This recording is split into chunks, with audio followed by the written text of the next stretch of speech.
नमस्कार, आप देख रहे हैं अपना उत्तराखंड में। आपके साथ अर्चना कौशल। बुलेटिन की शुरुआत करेंगे बड़ी खबर के साथ। जानकारी देहरादून से। मुख्यमंत्री त्रिवेंद्र सिंह रावत के आज के कार्यक्रम को लेकर अपडेट आपको दे रखे हैं।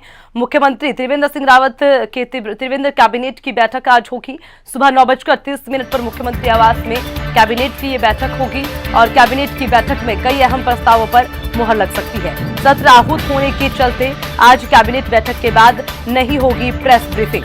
साथ ही शासकीय प्रवक्ता मदन कौशिक अनौपचारिक रूप से कैबिनेट में हुए मुख्य फैसलों की जानकारी देंगे। मुख्यमंत्री दोपहर 12 बजे सलट विधानसभा की विधानसभा विकास योजनाओं का लोकार्पण और शिलान्यास करेंगे। मुख्यमंत्री आवास से ही वर्चुअली लोकार्पण और शिलान्यास किया जाएगा। दोपहर 12:15 पर मुख्यमंत्री आवास में बैठक करेंगे। बैठक में जिला स्तरीय विकास प्राधिकरणों के गठन से जुड़े समिति के प्रतिवेदन को लेकर विचार विमर्श होगा। दोपहर 1 बजे उत्तराखंड कैंपा परियोजना की समीक्षा बैठक करेंगे। शाम 4 बजे मुख्यमंत्री आवास में सरकार के 4 साल के कार्यकाल को लेकर आयोजित कार्यक्रम होगा और विकास के 4 साल के कार्यकाल को लेकर बातें बताई जाएगी।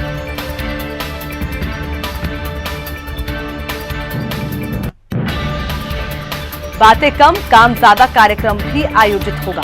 तो ये तमाम अपडेट आपको दे रखे हैं। क्या कुछ कार्यक्रम मुख्यमंत्री के हैं। सुबह 9:30 बजे से ही मुख्यमंत्री के कार्यक्रमों की शुरुआत। कैबिनेट की बैठक होगी जिसमें कई अहम प्रस्तावों पर आज मुहर लग सकती है, यानी कि कैबिनेट कई प्रस्तावों को दे सकता है मंजूरी। उसी के साथ सत्र आहूत होने के चलते कैबिनेट बैठक के बाद प्रेस ब्रीफिंग नहीं होगी।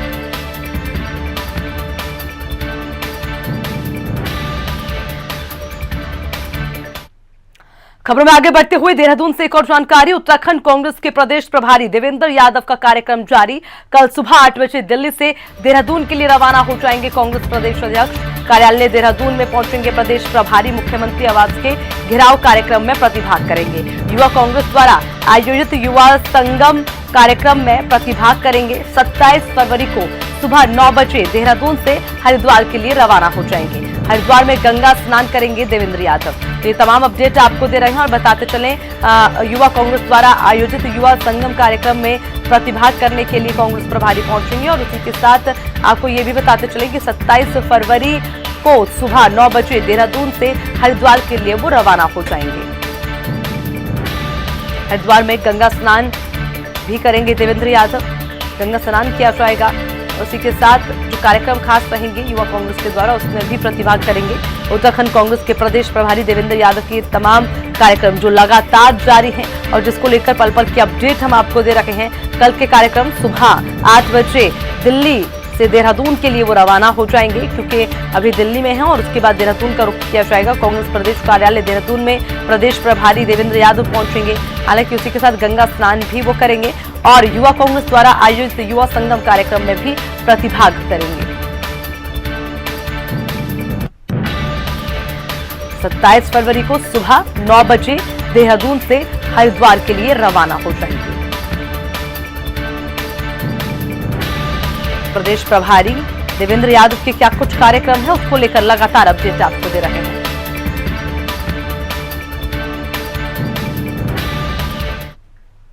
मुख्यमंत्री त्रिवेंद्र सिंह रावत ने सचिवालय में जल जीवन मिशन की समीक्षा की। मुख्यमंत्री ने निर्देश दिए कि पेयजल की शुद्धता के लिए हर ब्लॉक और महाविद्यालयों में वाटर टेस्टिंग लैब की स्थापना की कार्य की योजना बनाई जाए। पेयजल या जन स्वास्थ्य से जुड़ा मामला होने के कारण पेयजल की शुद्धता पर ध्यान दिया जाना जरूरी है। मुख्यमंत्री ने गर्मी के मौसम में प्रदेश के उन क्षेत्रों को चिन्हित करने के निर्देश दिए हैं जहां पानी की कमी रहती है। मुख्यमंत्री ने नगरीय क्षेत्रों में पेयजल की आपूर्ति के लिए अर्बन जल जीवन मिशन की कार्य योजना तैयार करने के निर्देश भी दिए।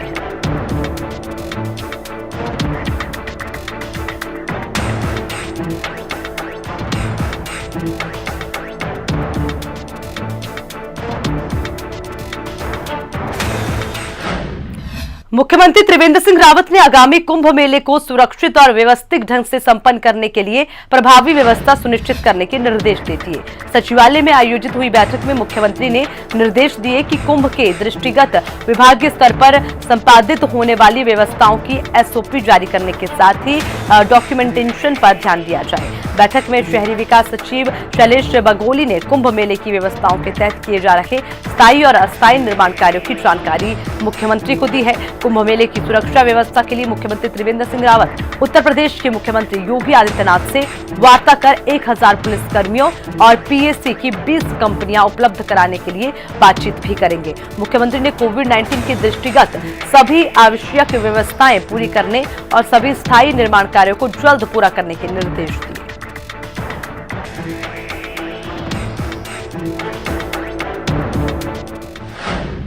मुख्यमंत्री त्रिवेंद्र सिंह रावत ने पुलिस लाइन में उत्तराखंड की महिला कमांडो फोर्स और स्मार्ट चीता पुलिस का शुभारंभ किया है।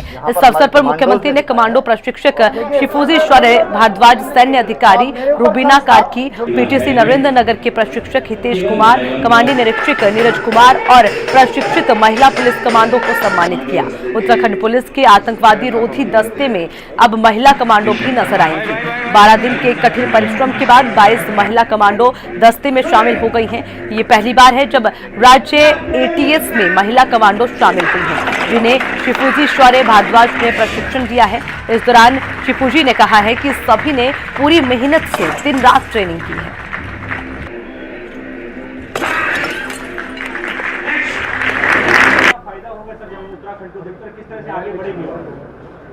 देखिए, उत्तराखंड वैसे तो लॉ एंड ऑर्डर की दृष्टि से एक शांति प्रिय राज्य है, लेकिन जब हम महिला कमांडो की बात करते हैं या महिलाओं के सशक्तिकरण की बात करते हैं, तो इसका मतलब ये होता है कि केवल और केवल लॉ एंड ऑर्डर की सिचुएशन जब खराब होती है ऐसे में ही वो काम नहीं करेंगी, बल्कि उससे उनका जो मानसिकता है उसमें भी परिवर्तन आता है।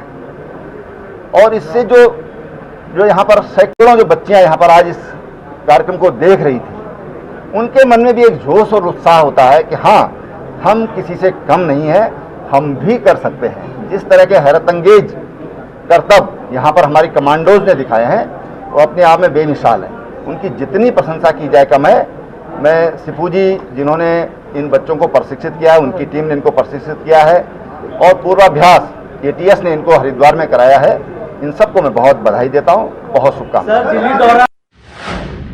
चलिए खबर में बढ़ेंगे आगे। देहरादून से जानकारी, जल्द हो सकता है त्रिवेंद्र कैबिनेट का विस्तार। मुख्यमंत्री त्रिवेंद्र सिंह रावत ने कैबिनेट विस्तार के संकेत दिए। कैबिनेट विस्तार की पूरी गुंजाइश है। पुलिस लाइन में आयोजित कार्यक्रम के बाद ये बयान मुख्यमंत्री का सामने आया। कैबिनेट विस्तार को लेकर हाईकमान से मंजूरी मिल गई है। तो ये तमाम अपडेट आपको दे रखे हैं और अब एक बार फिर ये कयास लगाए जा रहे हैं कि जल्द कैबिनेट विस्तार की जो है विस्तार किया जा सकता है। हालांकि उसकी पूरी गुंजाइश है, ये खुद मुख्यमंत्री ने कहा है और उन्होंने ये तक कह दिया कि हाईकमान की ओर से मंजूरी मिल गई है। तो कैबिनेट विस्तार को लेकर हाईकमान से मंजूरी मिल गई है। हाईकमान ने मंजूरी दे दी है, हरी झंडी दे दी है। अब जल्द विस्तार की उम्मीदें लगाई जा रही हैं कि जल्द त्रिवेंद्र कैबिनेट का विस्तार हो सकता है। हालांकि इस पर खुद मुख्यमंत्री ने भी बयान दिया है कि जो है कैबिनेट विस्तार की गुंजाइश नजर आती है।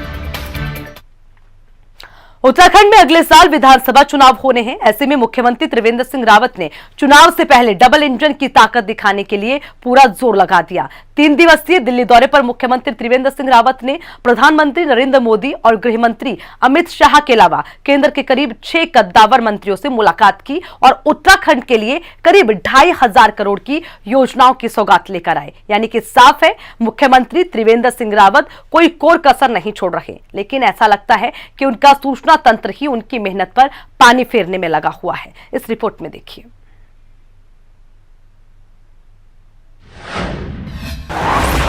सीएम त्रिवेंद्र की मेहनत पर कौन फेर रहा पानी? सीएम त्रिवेंद्र के करीबी ही कर रहे हैं कारस्तानी। दिल्ली से करोड़ों की सौगात लाए सीएम टीएसआर। सूचना तंत्र फिर हुआ नाकाम, नहीं हुआ प्रचार। मुख्यमंत्री त्रिवेंद्र सिंह रावत प्रदेश में डबल इंजन की ताकत दिखाने में कोई कोर कसर बाकी नहीं छोड़ रहे हैं। लेकिन ऐसा लगता है कि उनका सूचना तंत्र ही उनकी मेहनत पर पानी फेरने में लगा हुआ है। इसका ताजा उदाहरण है मुख्यमंत्री त्रिवेंद्र सिंह रावत का दिल्ली दौरा, जिसको लेकर पहले तो ये खबर हवा में उड़ाई गई कि मुख्यमंत्री त्रिवेंद्र सिंह रावत को प्रधानमंत्री नरेंद्र मोदी और किसी भी केंद्रीय मंत्री से मुलाकात का वक्त नहीं मिल पा रहा है। फिर ये खबर फैलाई गई कि मुख्यमंत्री के दिल्ली दौरे से मीडिया को दूर रखा गया है। हालांकि ये दोनों ही खबरें हकीकत से कोसों दूर साबित हुई, क्योंकि मुख्यमंत्री त्रिवेंद्र सिंह रावत ने प्रधानमंत्री नरेंद्र मोदी, गृह मंत्री अमित शाह, भाजपा के राष्ट्रीय अध्यक्ष जगत प्रकाश नड्डा, रक्षा मंत्री राजनाथ सिंह, सड़क परिवहन एवं राजमार्ग मंत्री नितिन गडकरी, रेल मंत्री पीयूष गोयल, जल शक्ति मंत्री गजेंद्र सिंह शेखावत और शहरी विकास मंत्री हरदीप पुरी से मुलाकात कर ली। इसके दौरान मुख्यमंत्री त्रिवेंद्र सिंह रावत ने न केवल राज्य के मुद्दों को मजबूती से उठाया, बल्कि उत्तराखंड के लिहाज से कई अहम योजनाओं को मंजूरी दिलाने में भी कामयाब रहे। इन ताबड़तोड़ मुलाकातों से करीब 2500 करोड़ से ज्यादा की धनराशि से प्रस्तावित योजनाओं की सौगात उत्तराखंड के खाते में आई है। दिल्ली दौरा रहा, अनगिन मंत्रियों से मिलना हुआ, प्रधानमंत्री जी से मिलना हुआ और राज्य के लिए हजारों करोड़ की सौगात इस बीच लेकर आया हूं। और मुझे लगता है कि हमारी राज्य की तमाम जो आवश्यकता है, हमारी जो जरूरतें हैं, वो इस दौरे से हमारी पूरी होंगी। मगर मुख्यमंत्री त्रिवेंद्र सिंह रावत की इस मेहनत, इस सफलता का व्यापक प्रचार प्रसार करने में भी उनका सरकारी और निजी सूचना तंत्र पूरी तरह से नाकाम साबित हो गया। 21 फरवरी से 23 फरवरी तक चलने वाले इस दौरे के पहले ही दिन से मुख्यमंत्री त्रिवेंद्र सिंह रावत के साथ उत्तराखंड के सूचना महानिदेशक पीसीएस ऑफिसर मेहरबान सिंह बिष्ट भी दिल्ली आए थे और उन्हीं के ऊपर मुख्यमंत्री के दौरे के असरदार प्रचार प्रसार की जिम्मेदारी भी थी। मगर मेहरबान की मेहरबानी खुद उन्हीं के मुख्यमंत्री पर नहीं बरसी। उन्होंने दिल्ली स्थित राष्ट्रीय और क्षेत्रीय मीडिया को त्रिवेंद्र सिंह रावत के व्यापक दौरे की अग्रिम सूचना ही नहीं दी। इतना ही नहीं, दिल्ली में तैनात उत्तराखंड सरकार की सूचना अधिकारी अंजू भोपला को भी जानकारी नहीं थी कि मुख्यमंत्री जी कहां आ रहे हैं और कहां जा रहे हैं। इस वजह से त्रिवेंद्र के दौरे का असरदार कवरेज तो हुआ ही नहीं, उल्टे उनके विरोधी ये फैलाने में कामयाब रहे कि प्रधानमंत्री समेत किसी भी बड़े नेता और मंत्री ने त्रिवेंद्र सिंह रावत को मुलाकात का वक्त नहीं दिया। इसके बाद सोशल मीडिया में त्रिवेंद्र की विदाई और नए मुख्यमंत्री के नाम भी सोशल मीडिया के चंडू खाने में चलाए जाने लगे थे। मीडिया मैनेजमेंट में एकदम अनुभवहीन मेहरबान की इसी लापरवाही और ओवर कॉन्फिडेंस की वजह से मुख्यमंत्री त्रिवेंद्र के दिल्ली दौरे पर कई सवाल खड़े हो गए थे। सीएम का कोई भी ओएसडी भी इस बार उनके साथ नहीं था। इस वजह से चीजें मैनेज ही नहीं हो पा रही थीं। थक हार कर मुख्यमंत्री जी को खुद मोर्चा संभालना पड़ा। मंत्रियों के आवाज से निकलने के बाद खुद उनको ही संवाददाताओं को कहना पड़ा कि घर आइए, वही बात करेंगे। इसके बाद उन्होंने अपने पीएस आईएफएस पराग मधुकर को आगे किया और मीडिया से समन्वय बनाने का जिम्मा सौंपा। दौरे के शुरुआती 2 दिनों में जब मीडिया के साथ ही साथ विपक्ष ने भी मुख्यमंत्री को घेरना शुरू किया, तब तीसरे दिन मुख्यमंत्री त्रिवेंद्र ने सीनियर आईएएस ऑफिसर और सूचना सचिव दिलीप जावलकर को दिल्ली बुलाया और तब कहीं जाकर हालात हाथों में आ सके। इस अव्यवस्था से नाराज मुख्यमंत्री जी ने सूचना महानिदेशक मेहरबान सिंह को एक दिन पहले ही दिल्ली से वापस देहरादून भेज दिया था और खुद अपने दौरे की सफलता के बारे में बताते रहे। सूचना तंत्र की इसी नाकामी का नतीजा है कि विपक्ष को भी सवाल उठाने का मौका मिल गया है। मुख्यमंत्री जी कितने ही एक्शन मोड में आ जाएं, कोई फायदा नहीं होगा। जब आप 4 साल तक सोए रहे, 4 साल तक किसी पे नहीं गए, न किसी को किसी काम के लिए कहा, न केंद्र से कोई बड़ी परियोजना आपकी आई, तो आज जाने से कोई फायदा होने वाला नहीं है, न राज्य को कोई लाभ उसका होने वाला है। बताइए कहाँ गया ग्रीन बोनस? इन्होंने कहा था ग्रीन बोनस। कहाँ गए आपके राज्य के लिए विशेष आर्थिक पैकेज? कहाँ मिला? मुख्यमंत्री त्रिवेंद्र सिंह रावत जी क्योंकि 0 वर्क मुख्यमंत्री रहे हैं और अब उन्हें ऐसा लग रहा है कि चुनावी दौर है और समय बहुत कम बचा है, तो इसके चलते वो केंद्र से योजनाएं लपकने के मूड में हैं और उसके लिए प्रयास कर रहे हैं, क्योंकि उनको पता है कि उन्होंने तो कुछ काम ऐसा किया नहीं है जिसको लेके जनता के बीच जाया जा सके। ऐसे में अब सवाल ये है कि आखिर मुख्यमंत्री त्रिवेंद्र सिंह रावत का सूचना तंत्र हर बार नाकाम साबित क्यों हो रहा है? क्या कोई जानबूझकर मुख्यमंत्री के साथ साजिश कर रहा है? आखिर वो कौन लोग हैं जो नहीं चाहते कि उत्तराखंड प्रदेश की जनता अपने मुख्यमंत्री जी की उपलब्धियों के बारे में जान पाए? आखिर वो कौन लोग हैं जो मुख्यमंत्री की उपलब्धियों का प्रचार प्रसार ठीक से नहीं होने दे रहे? आखिर क्यों मुख्यमंत्री के दिल्ली दौरे से पहले उनके कार्यक्रमों की विस्तृत जानकारी मीडिया को नहीं दी गई? आखिर मुख्यमंत्री को क्यों कहना पड़ रहा था कि शायद केंद्रीय मंत्रियों से मुलाकात हो सकती है? और अब इन सवालों के जवाब मुख्यमंत्री त्रिवेंद्र सिंह रावत को गंभीरता पूर्वक ढूंढने चाहिए। देहरादून से अंकित काला और चंद्रमोहन के साथ ब्यूरो रिपोर्ट, हिंदी खबर। उत्तराखंड के चमोली जिले के जोशीमठ स्थित ऋषि गंगा में आई आपदा की वजह से लापता लोगों को मृत घोषित करने की इजाजत मिल गई है। रजिस्ट्रार जनरल ऑफ इंडिया के उप महारजिस्ट्रार ने जन्म एवं मृत्यु से संबंधित नोटिफिकेशन जारी करने के बाद राज्य सरकार ने भी आदेश जारी कर दिए। सरकार ने लापता लोगों के मृत्यु प्रमाण पत्र के लिए पंजीकरण करने के लिए अभिहित अधिकारियों और दावों और आपत्तियों के निस्तारण के लिए अपीलीय अधिकारियों को नामित कर दिया है। मुख्यमंत्री त्रिवेंद्र सिंह रावत ने कहा कि उप महारजिस्ट्रार द्वारा नोटिफिकेशन जारी कर दिया गया है। अब राज्य सरकार लापता हुए लोगों के मृत्यु प्रमाण पत्र बनाने की प्रक्रिया शुरू कर सकती है। जिलाधिकारियों को मृत्यु प्रमाण पत्र बनाने की प्रक्रिया शुरू करने के निर्देश दे दिए गए हैं। इस प्रक्रिया के बाद आपदा में जान गंवाने वाले लोगों को जो मुआवजा दिया जाएगा। देखिए, इसके लिए रजिस्ट्रार जनरल ऑफ इंडिया की तरफ से एक आदेश होता है, वो आदेश जारी हो गया है। और अब जो 204 लोग जो लापता थे, जिनमें से कुछ रिकवर हो गए हैं, उनके सब रिकवर हो गए हैं, तो अब उनको मृत्यु प्रमाण पत्र जारी किया जा सकता है। उसके लिए जो हमारी संबंधित जो जिलों के जिलाधिकारी हैं, उनके मार्फत उसकी पुष्टि की जाएगी और फिर उनको जो आपदा के जो मानक हैं, जो उनको मुआवजा दिया जाता है, वो उनको दिया जा सकता है। नानकमता के विधायक प्रेम सिंह राणा के आवास पर मुख्यमंत्री त्रिवेंद्र सिंह रावत के आगमन पर फूल मालाओं से उनका स्वागत किया गया। नानकमता विधानसभा के विधायक प्रेम सिंह राणा की बहन और भतीजी की शादी के शुभ अवसर पर मुख्यमंत्री त्रिवेंद्र सिंह रावत को आमंत्रित किया गया। मुख्यमंत्री त्रिवेंद्र सिंह रावत वर वधू को आशीर्वाद देते हुए विवाह समारोह में सम्मिलित हुए।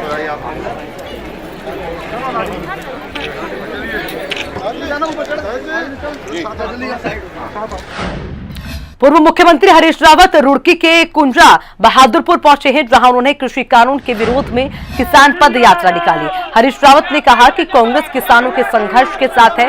किसान दिल्ली में आंदोलनरत है, लेकिन सरकार किसानों की ओर कोई ध्यान नहीं दे रही। साथ ही राज्य सरकार ने जो है किसानों का बकाया गन्ना भुगतान नहीं किया है, जिससे किसान परेशान है। हरीश रावत ने कहा कि इस यात्रा का मकसद किसानों को मजबूत करना है। वहीं किसान पद यात्रा कुंजा बहादुरपुर गांव से इकबालपुर शुगर मिल तक निकाली गई और प्रशासन के माध्यम से सरकार को ज्ञापन भी सौंपा गया। उन्होंने कहा कि कृषि कानून को किसान काला कानून बता रहे हैं, उसे जल्द वापस लिया जाए। साथ ही सरकार किसानों का सम्मान करे ताकि किसानों की स्थिति मजबूत हो सके। यात्रा प्रारंभ करके ये संदेश दिया है कि किसानों के लिए जो संघर्ष करेंगे, कांग्रेस उनके साथ खड़ी है। झूठ बोलते हैं, आज उस झूठ का भी हम पर्दाफाश करने जा रहे हैं। 200 करोड़ से ज्यादा किसानों का बकाया है चीनी मिल पर जो है, तो जो सतत किसान की अवहेलना हो रही है, उसकी अवमानना हो रही है, उसके खिलाफ भी हमारी ये पद यात्रा है।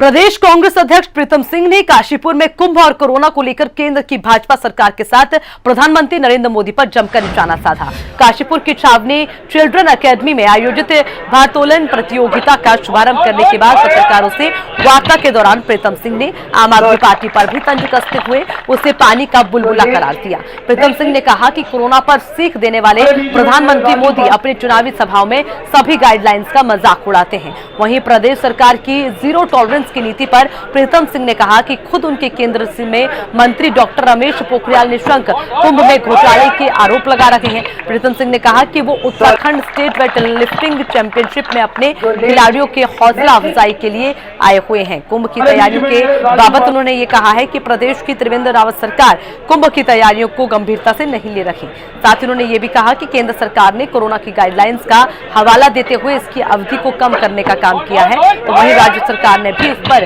कैंची चलाते हुए और शॉर्ट कर दिया है।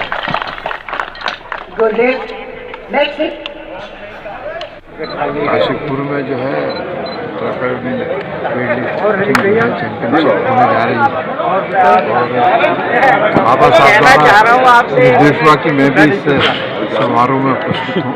मैं यहाँ आया हूँ अपने खिलाड़ी साथियों के हौसला अफजाई के लिए और जो हमारे एसोसिएशन के सभी साथी हैं उनके साथ जो है मिलकर इस कार्यक्रम को सफल बनाने का हम सब लोग प्रयास करते हैं।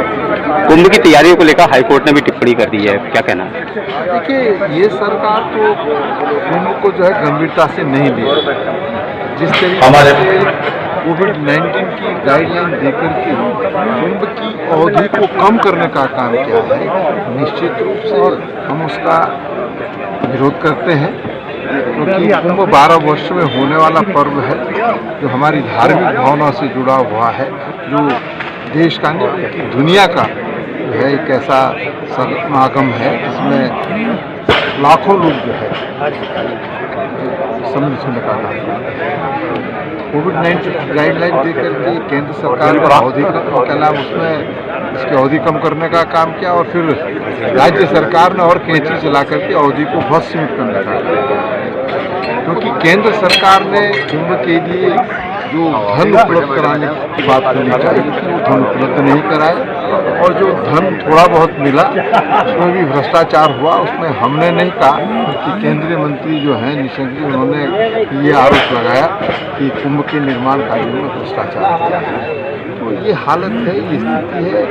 एक और जो है कल प्रधानमंत्री जी जब पश्चिम बंगाल गए थे तो वहाँ पर जो है जिस तरीके से जनसभा को संबोधित करते हैं तो ना तो वहाँ 2 गज की दूरी थी, ना ही मास्क किसी के चेहरे पर था।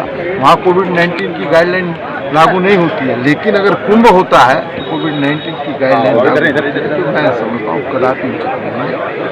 सरकार जो है धन उपलब्ध न होने की वजह से और हरिद्वार में जो विकास के कार्य कुंभ के परिप्रेक्ष्य में होने चाहिए थे वो कोई कार्य नहीं हुआ है और हम कुंभ की अवधि को कम करने का जो है कड़ा विरोध करते हैं।